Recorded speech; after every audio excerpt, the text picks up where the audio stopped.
Today, we're gonna become a zombie. And frankly, this is one of the easiest looks This is one of the easiest looks to do. I do already have pretty much a full face of makeup on. You could totally start this barefaced, but I was at church this morning, so makeup. But you could totally start this barefaced, and most of this is gonna end up getting covered up, so this isn't necessary. And for this, we're gonna use latex and cotton, and I'm going to shred up the cotton first. I'm actually using like a little plastic tray here. I'm gonna put the latex in here, and I'll just keep my cotton in the other thing. It's very helpful. So where I'm gonna start is on my cheek. I'm just going to, wow, that's really cold. Lay down a bit here. I think I'm gonna go lay down my cheek. I'm gonna put on a thicker layer because latex does dry really fast, and I want to give myself some time to work with this. So I think that was a really large section. You do not have to do the section that large.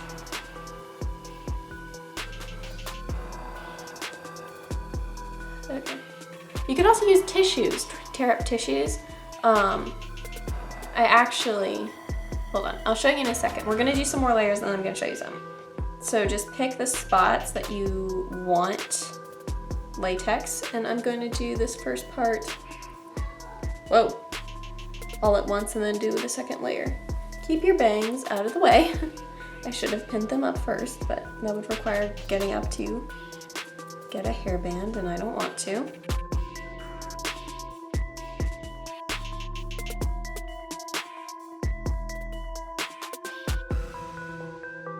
I'm also trying to avoid areas of the face that'll move a lot. Like even this, I can definitely feel it restricting how much I can move my mouth while I talk.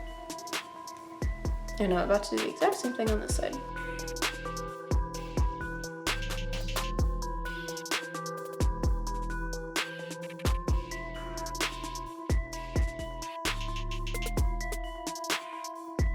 So now we're going to just coat all of these areas with latex. I did want to let the layers dry.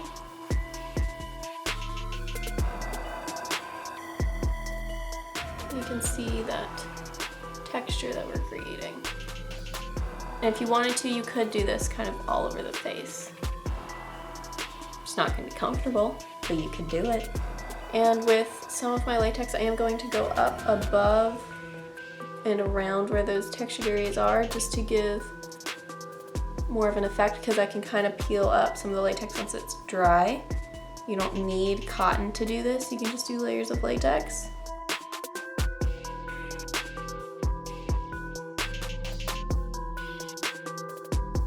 I'm going to let this all dry, which will take a few minutes to completely set, because we can't paint any of this until it's dry. Allow me to introduce my friends, Reginald and Ryan. These are two zombie heads that I made. I believe I made him about 1.5 years ago, and him probably a year ago. And I do have a video of making Ryan. My nose itches. I do have a video of me making Ryan. I'll link that somewhere. And this is sort of a way you can do them. The reason I wanted to show you is the way I did their skin texture was with layers of torn up tissues. I did use some cotton on Ryan here in the back. You can kind of see it because these styrofoam heads come with like there's a dent in the back. So I filled it in with cotton. It was easier to do it than tissues or even paper towels. I tried to get things that didn't already have a texture to completely cover these styrofoam texture. So this was really fun. So I'm kind of basing some of what I'm doing off of this. I'm definitely going to base the coloring off of how I did this. It was very gray with some green in it. Actually, Reginald is incredibly green. So yeah, I'm gonna kind of go off of that. Obviously, I'm keeping my eyes.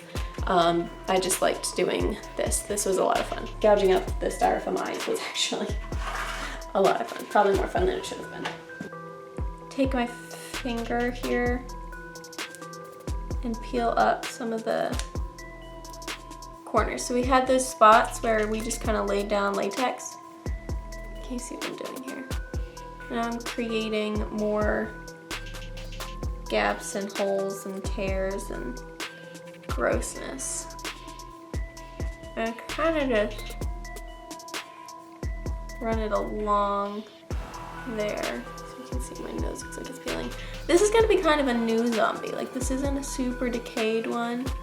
That would require a lot more latex, and I'm trying to make these looks as actually wearable as possible. Like, you guys can actually be a zombie for Halloween and still be able to function and enjoy a party or trick-or-treating or whatever it is you're doing.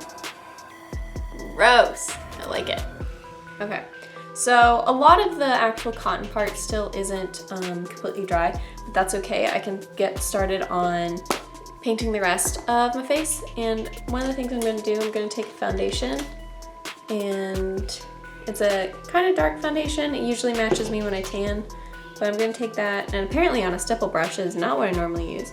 And I am going to very sloppily go over the rest of my chest, because the shirt I was wearing earlier today did not require painting this much of me.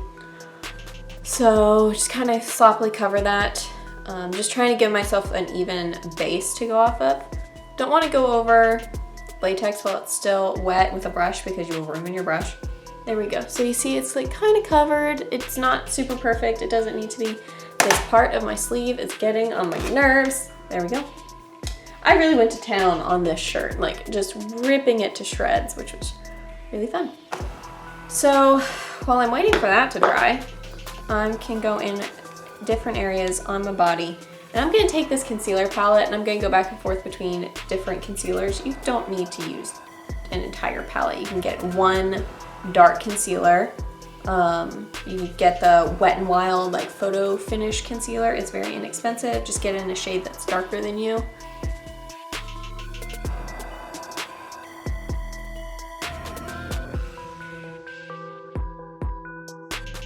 I'm also, whoa, that looks really red on camera. Okay. I'm putting this in my inner corner as well. We're gonna make our eyes look really sunken. So we're gonna start with that.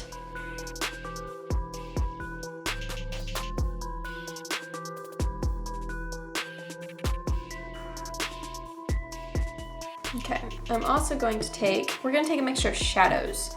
So we got a more creamy base on here, and then I'm gonna dig into some of my shadows. I'm using a Morphe M350. We're using the 350 from Morphe. I like this shade up here. It's actually on the top row. I'm holding this palette upside down, and it has a bit more green tint to it. On camera, it's looking almost identical to the one above it, but in person, it has more green tint to it. So we're gonna use that and some of the darker colors up here and this red to really make our eyes look infected. And then I also have a green matte shadow from NYX that we're going to mix in as well. So what you're gonna see is a very sped up version of me sloppily applying all of these colors. I'm getting all my blending brushes ready, and I'm just going to switch through them and just add a bunch of texture. And this is the sort of thing where there is not an exact formula to it. Do what you think looks best for the look. So I'm going to start with my eyes and move on from there.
I'll do the rest of like my chest and arms off camera, but I want to finish my face first. So what we're going to do is first add blood. One of my favorite things. I'm gonna add some blood. Just a bit. I'm just gonna pour it in my little container here. I'm gonna get a sponge. Get a little wedge sponge here. That was a lot, more than I intended. Do not get blood in your mouth if it is not mouth-safe blood.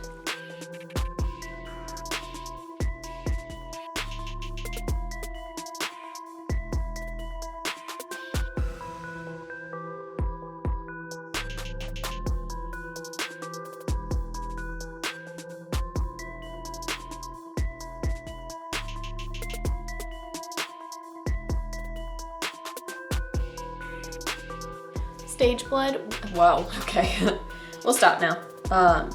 Stage blood will dry and set, so you can do all of this and it'll dry down. It won't be as shiny, which is why I'm going to add some glycerin.